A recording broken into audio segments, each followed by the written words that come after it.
பிள்ளையான் தற்போது சிறையில் இருக்கின்றார். பிள்ளையான் சிறைக்கு சென்றதும் அச்சமடைந்த சிலர் இருக்கின்றனர். பிள்ளையான் சிறைக்கு சென்றதும் கம்மன் பிள்ளையான் அச்சமடைந்தார். பார்த்தீர்கள் தானே? பிள்ளையானை பார்க்க கம்மன் பிள்ளையான் சென்றிருந்தார். கம்மன் பிள்ளையான் சென்று பார்த்துவிட்டு வந்து சொல்கிறார், பிள்ளையான் அழுகிறாராம், அதனால் கவலையாம், அவருக்கு கண்ணீரும் வந்ததாம். அவர் அப்படி சொல்கிறார். அவர் சொல்கிறார், பிள்ளையான் நாட்டை காப்பாற்றினாராம். எல்டிடியிலிருந்து நாட்டை காப்பாற்றியது பிள்ளையானாம், அதனால் அவர் தேசிய வீரனாம். ஆகவே அவர் சிறையில் உள்ளது கவலையாக இருக்கிறதாம். யார் இவ்வாறு சொல்கிறார்? கம்மன் பிள்ளையான். 2015ஆம் ஆண்டு 2020ஆம் ஆண்டு கால பகுதிகளில் பிள்ளையான் சிறையில் இருந்ததாக சொல்கிறார்.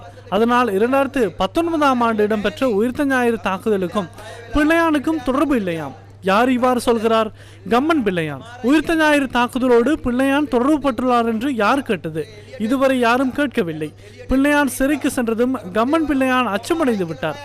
பிள்ளையான் உளறி விடுவார் என்ற பயம். பிள்ளையான் முன்னர் சிறையில் இருக்கும் போது அவர்களுக்கு ஆதரவு வழங்கினார். ஏனென்றால் அவர் வெளியில் வர வேண்டும் என்பதற்காக. செய்ததையெல்லாம் உளறி விடுவார் என்று பயம். பிள்ளையான் உளறினால் கம்மன் பிள்ளையான் உள்ளே போக வேண்டும் என்ற பயம். மேலும் சிலருக்கு உள்ளே செல்ல வேண்டி ஏற்படும், அதனால் பயம். இந்த நாட்டு மக்களின் சொத்துக்களை கொள்ளையடித்த அரசு அதிகாரத்தை பயன்படுத்தி மக்களை கடத்தி சென்ற, மக்களை துன்புறுத்திய அனைவருக்கும் சட்டம் நடைமுறைப்படுத்தப்படும், அது உறுதி.